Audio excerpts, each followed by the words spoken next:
Hey guys, how's it going? Finally, after 9 months, we finally have a new trailer for My Hero Ultra Rumble, and I noticed a few interesting things in the trailer. So today, we're going to be going through a breakdown of the trailer to see what we can find, see if we can find something no one else has found, and just generally look at the cool stuff from the new trailer. So don't forget to subscribe, and let's get into this. Let's start with the very obvious change, and that's that we have a dub for the game. I know a lot of people aren't a fan of dub, but there are also people like myself who actually prefer the dub, so for those people, this is amazing news. And just in case you thought this was in English just for the trailer, I'll show you some clips of the characters speaking English. Yay! Level up! Quick! I'll save you! Alright! You saved me. I'm great. Plus Ultra! No holding back! Next in the trailer, we see a montage of all the different characters doing their thing, then we get introduced to the features of the game, starting with the level up system. We saw this in the beta. This is your main way of getting stronger, collecting character specific cards or the level up cards shown in this trailer to level up your attacks and make them stronger. Then we move on to the next feature, which I desperately said needed to be added to My Hero Ultra Rumble with my wish list, and that's the revival system. So from the way it looks, when a teammate dies, they will drop a coin. Then, you can pick up this coin, take it to a certain place, and revive your teammate. This is genuinely such a good addition from biking, because while the beta was fun, if you got killed, the game got boring pretty quickly just watching your teammates play. So this is a big W for the game. Next, we move on to another very interesting addition in my opinion, and that's the Plus Ultras. The trailer says, become stronger temporarily to get out of difficult situations. I am very excited about this one,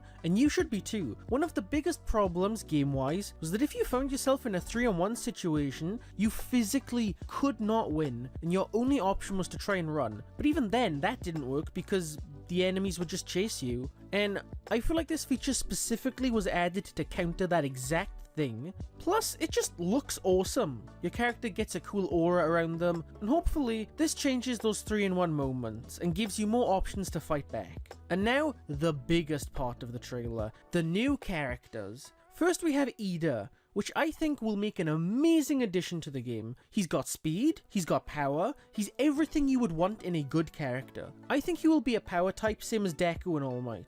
We also see that some of his attacks are the same as his attacks in My Hero 1's Justice 2. Specifically, the Slide, which is his TA, and his TQ1. But speaking of new characters, the next character added to the game is Kendall. Kendall has always been a weird choice for me. Even back when she was announced in My Hero 1's Justice 2, her quirk is fun, but I feel like there are better characters they could have added, like Monoma or Shiozaki. Anyway, back to Kendall. First we see her Q1 from My Hero 1's Justice 2. We also see her TA and her target combo from My Hero 1's Justice 2. To me, in all honesty, it looked like Biking had just copy and pasted her moveset from My Hero 1's Justice 2 until we see this. This is a pretty interesting move. Kendall can throw her teammates. This will be a good attack if you're trying to surprise attack a team, or if a teammate needs to heal themselves and get out of a fight, and Kendall could throw them away. We also see this other attack from Kendall, where she uses her hand as a shield while her teammates use projectiles from behind it.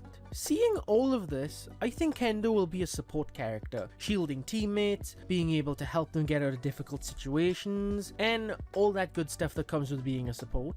And the final character we see is actually one of my mains in My Hero 1's Justice 2, and that's Denki Kaminari. First we see him use his TQ2, the Stun Rush. This move in My Hero 1's Justice 2 is S tier, because it instantly stops most projectiles. What got me interested though, is that did you see how he turned around and tracked Darby? This could be a good thing or a bad thing depending on how you look at it. I would guess that since it's such a good tracking, it probably won't do as much damage as other attacks, but we will have to wait and see. Next, we see Denki using his Q1, his traps. They are a different color from My Hero 1's Justice 2, but I assume they work the same way. You place the trap, and if an enemy walks into them, they get stunned. And the final attack we see is Denki doing his Q2. This move will be godly, since it has such a wide range. Something I noticed though, is that after Denki does this attack, he doesn't get charged up.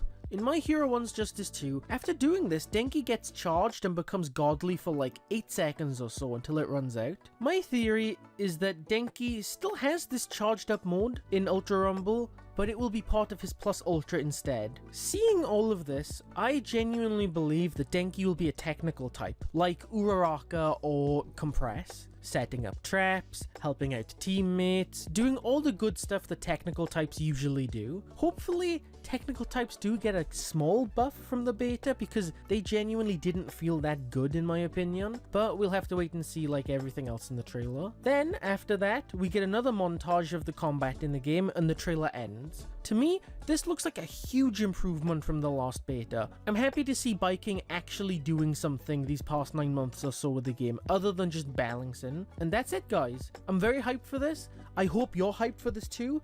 Thank you for watching and I will see you next time.